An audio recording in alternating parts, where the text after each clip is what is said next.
What's up, everybody? Are we live? Are we live? I think we're live. What's up, guys? My name is Matt. I'm doing this on behalf of OddsJam, just going live. So the purpose of today's video will be, I'm going to be placing some positive EV bets. I'm going to talk to you a little bit about my strategy around placing positive EV bets. It's not like you just look at the plus EV page, you just load everything. There's a little bit of a strategy that goes into it that I'll show you. I know a lot of people have asked how so right now, percentage of my bets that beat the closing line is about 75%. People ask how I've gotten that so high, so I'll give a little bit of strategy around that. And I haven't looked at the EV page in a couple hours, so I literally have no idea what's there. So we're going to be reacting in real time. But before I get started, I just want to make sure that the most important thing you can do as a sports bettor and as someone that uses OddsJam is to sign up for as many links as you can. We talk about line shopping all the time. If I'm in Virginia, so I'm signed up to all the Virginia links, or all the Virginia sports books. I'll show you what those are. And it's incredibly important. So in the description of this video, I have the YouTube video up here. Let me make sure that my volume's on and that everything's working. You'll see a list of all the different sports books. Make sure you look at what state you're in and you see which one you can sign up for. I think like if you do the math, it's like 10 grand in free bets for all those if you add them up, depending on what state you're in. So, it's free money for you if you haven't signed up yet. It's how you can help yourself become a profitable bettor. For me, when I started betting, I just used DraftKings and FanDuel. I lost money. I had no idea what I was doing. I started investing in my betting education. And since I've been using OddsJam, which was week 2 of the NFL season, I've profited 7 grand. So I'll share my screen. I'll show you. Let's see here. All right. So this is my homepage. My name is Matt. I am in Virginia. As you can see here, total profit about a little over 7 grand. I've had a really good week this week, 564 in profit. Beat closing line value, 75%, like I mentioned. And then all the odds or all the sports books that I use are right here. So Barstool, BetMGM, BetRivers, Caesars, DraftKings, FanDuel, PointsBet, Unibet, WinBet. Those are all the ones that are legal in Virginia. So if you're in Virginia and you don't have any of those, I would definitely make sure to sign up for one. And when you do that, use the links below because, you can get a free sign up bonus when you do that. So again, that's the most important thing. I can't stress that enough, how important it is to be signed up with all the sports books that are offered in your state. It literally costs you no money to sign up, and you can make money by these sign up bonuses. So, all right, let's get into the positive EV page. So, obviously I did lock in some bets earlier today. So if there's some that you see a check mark here on the side, that's all that is. And when I do it, it's really important for you when you make your positive EV settings to put in your bankroll and the Kelly multiplier. I just leave it at 1. Some people, if you don't want to do as much, put it at like 0.5 or 0.33. If you're unsure of what the Kelly criterion method is, I'll definitely make sure to look at the OddsJam website. It has a bunch of info on that. But if you have that stuff filled out, it makes it really easy to learn how much you should put on a bet. So like this Jimmy Butler looks like it's under 7.5 assists. Using this calculator, that's about $120 bet for me, which is a lot.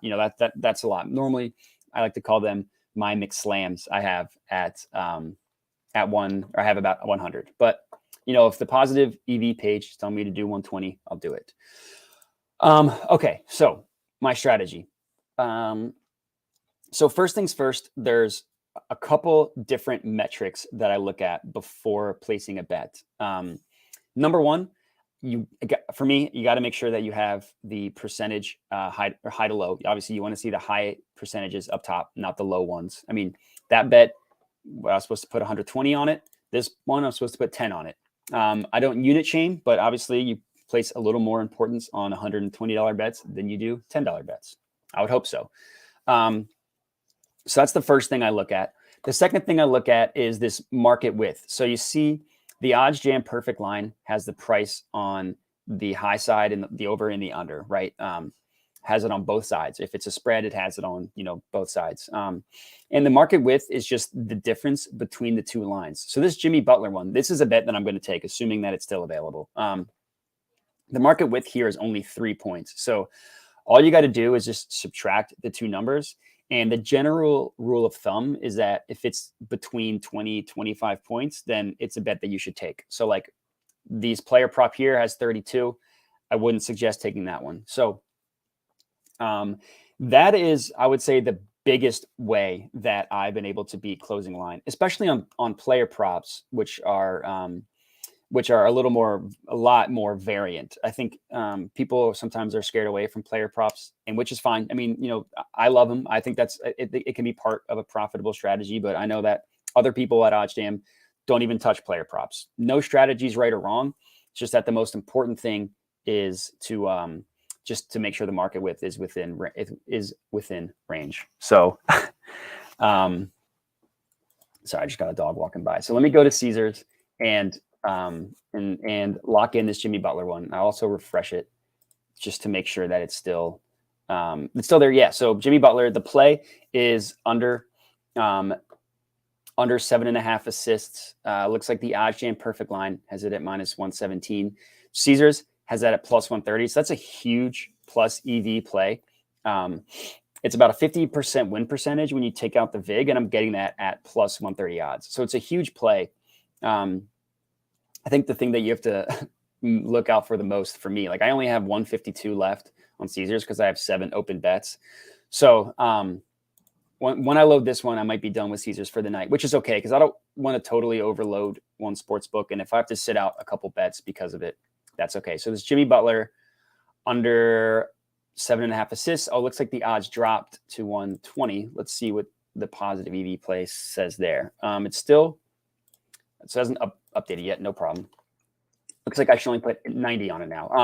Another strategy that I forgot to mention, always round up and down. A really easy way to get limited by sports books is if you're betting exact numbers. It's just easier. You're going to stay off a radar if you just bet around numbers. So I'll round this up, and I do it in numbers. I round it up by 5. So $88. I'll put 90 on it. Jimmy Butler assists under 7.5. Just want to make sure that everything looks good. So that's a $90 play, and I'll put all these on a spreadsheet. I'll track my winnings specifically from these live streams. I'm going to try and do this before NBA as much as I can, as much as my schedule allows. So that's my first bet. Jimmy Butler under 7.5 assists, success, $90. We're good to go. So now I need to make sure that I add this to my account or to my bet tracker.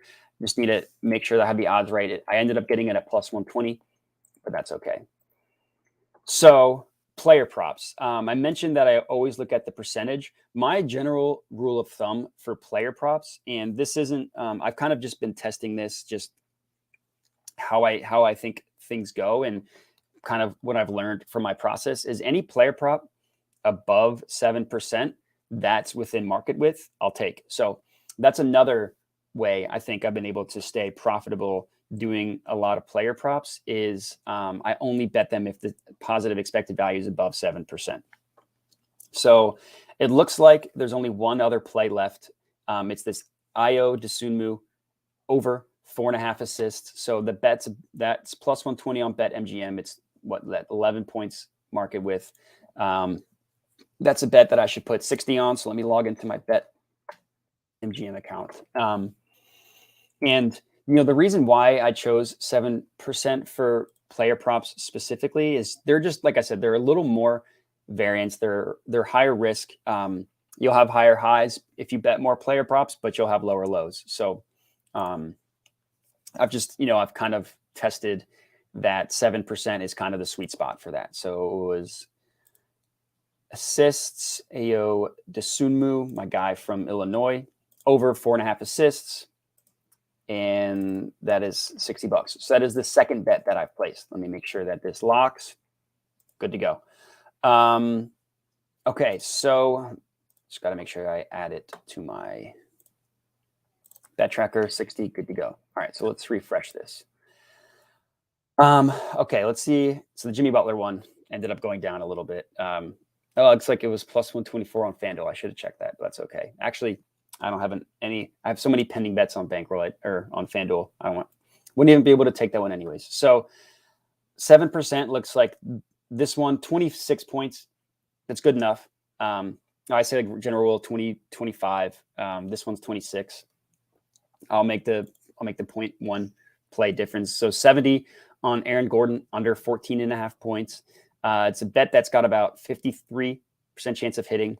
I'm getting it at plus 100 on Barstool, Bet Rivers, and Unibet. I'll decide to use Barstool just because. And I think that one was a $70 bet. It was. So, like I said, always round. I always do it in numbers divisible by 5. Easy way to not get limited, to stay off some radars, stuff like that, especially when you're doing player props like I am. All right, so basketball, NBA. This was, I need to look for the Nuggets. And players scoring. Aaron Gordon under 14.5, $70.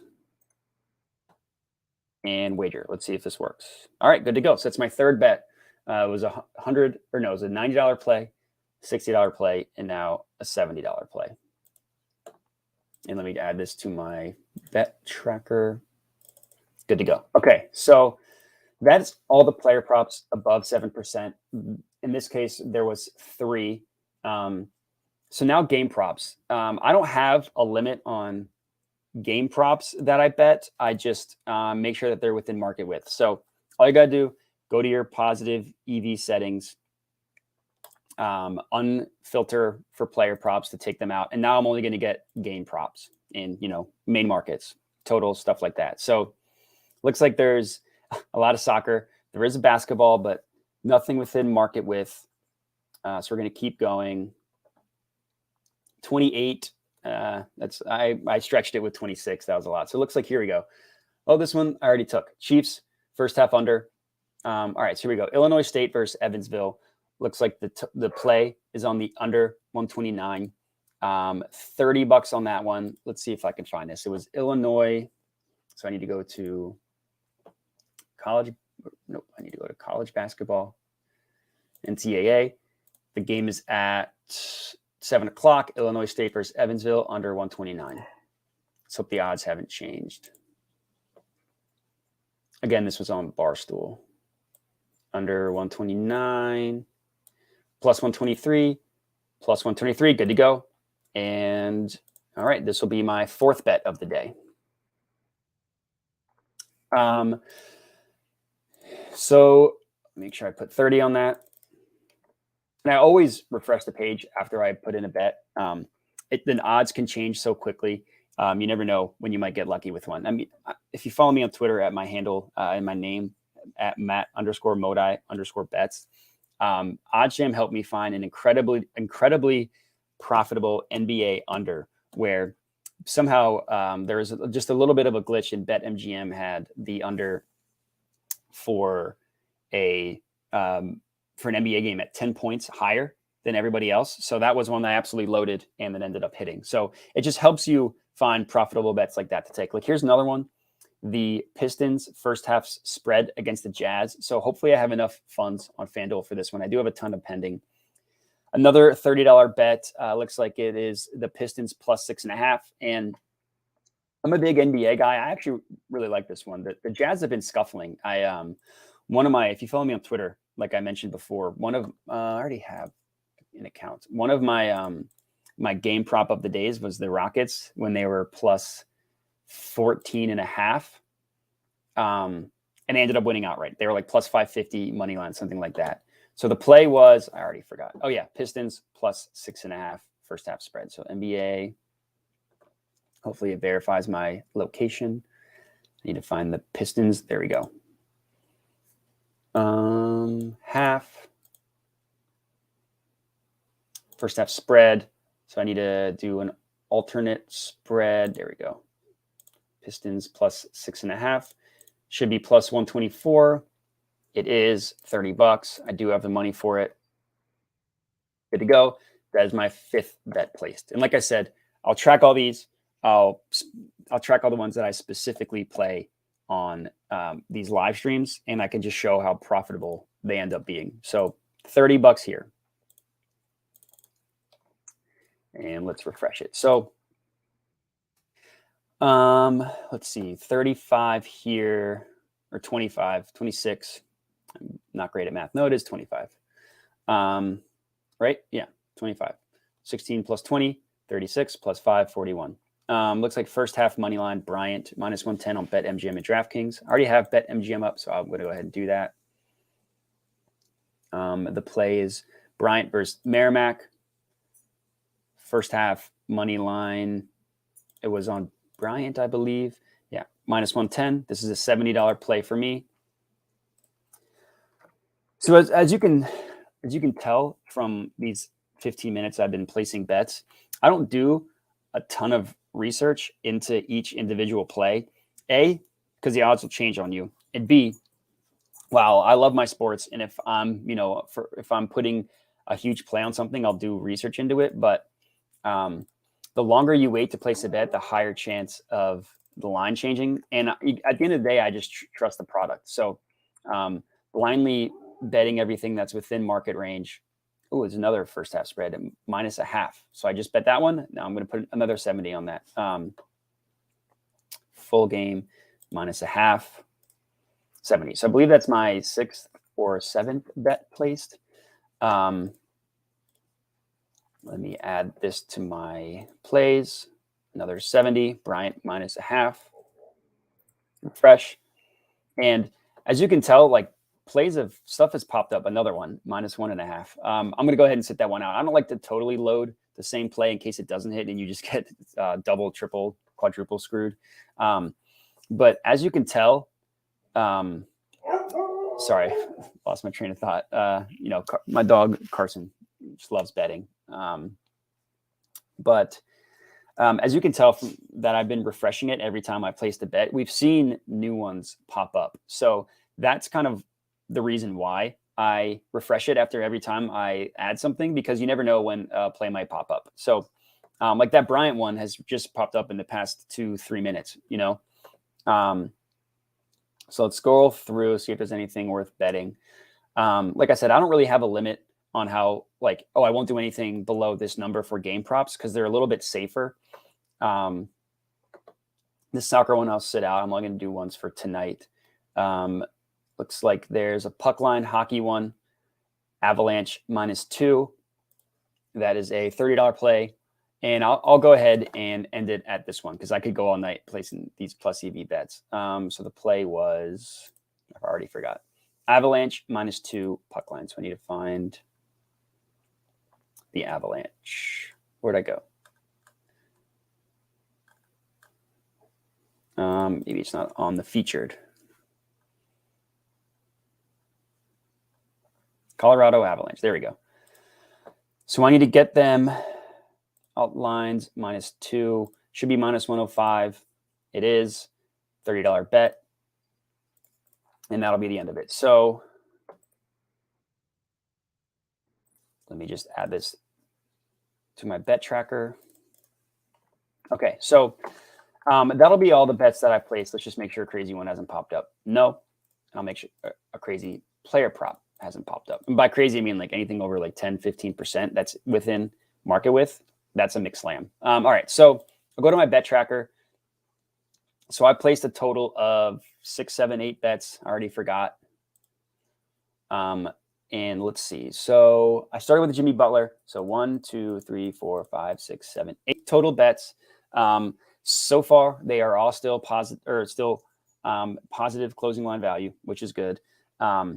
And I'll put these all in a spreadsheet. I'll post everything on my next live stream and just see how profitable I've been. I want people to keep, like I said, I'm going to try and do this as much as I can before NBA games. I love betting on the NBA. If you look at my home screen, despite how good football went for me, and somehow I've lost $560. I would imagine that's because some stuff just wasn't tracked properly. But NBA, $6,000 in profit. That's very good.